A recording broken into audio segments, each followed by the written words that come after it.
আমার একটা জিনিস বুঝে আসতে আছেন, আপনি বিরিয়ানি দিলে সমস্যাটা কোথায়? বিরিয়ানি কি মানুষ দেয় না মসজিদে? আপনি শুধু বিরিয়ানির হিসাব করলে তো হবে না, দ্রব্যমূল্যটার দিকে তো চাইতে হবে। বিরিয়ানি রানতে কত লাগে? আমাকে বলতে দেন কাঁচামরিচের দাম, মশলাপাতির দাম, বাজারে যাই আপনি হিসাব করে দেখছেন বিরিয়ানি রানতে কত খরচ হয়।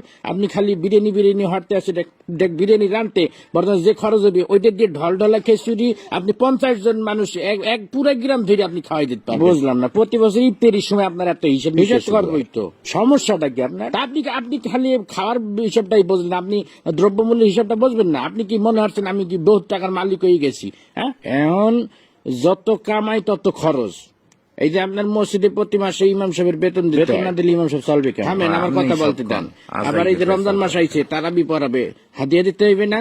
আমার খরচ কি কম?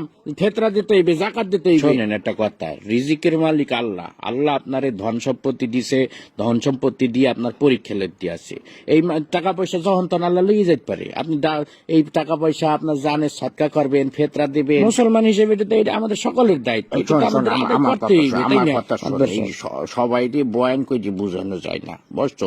যে তুই কোরআন বুঝাইতে খাওয়াইলেও বুঝবে। একটা কথা সবসময় মনে রাখবি, যে মানুষটা জায়গা রয়েছে তাকে কিন্তু ঘুমেতে উঠানো যায় না। এই যে আমি বিরিয়ানি দিতে পারবো না, আমি ডলডলা খেচেটি দেবো, বিরিয়ানি দিলে আমার সমস্যা, এই যে এত সময় ধরে বুঝাইতে আসো, একটা কথা কি ওর কানে গেছে?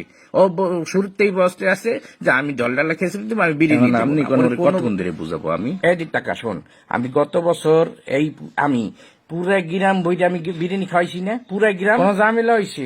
আমি শুধু আমাদের মসজিদ না, আমি ভাগ করে দিছি। আমি পশ্চিম পাড়া মসজিদে দিছি, উত্তর পাড়া, দক্ষিণ পাড়া সব মসজিদে আমি ডেক করে বিরিয়ানি পাঠাই দিছি। কোনো সমস্যা হয় নাই, শর্টও পরে নাই, সবাই তৃপ্তি সহকারে খাইছে। আমার মনে হয় আমার মতো সভাপতি এই মসজিদে ইতিপূর্বে আর আইসি কিনা আমার জানা নাই।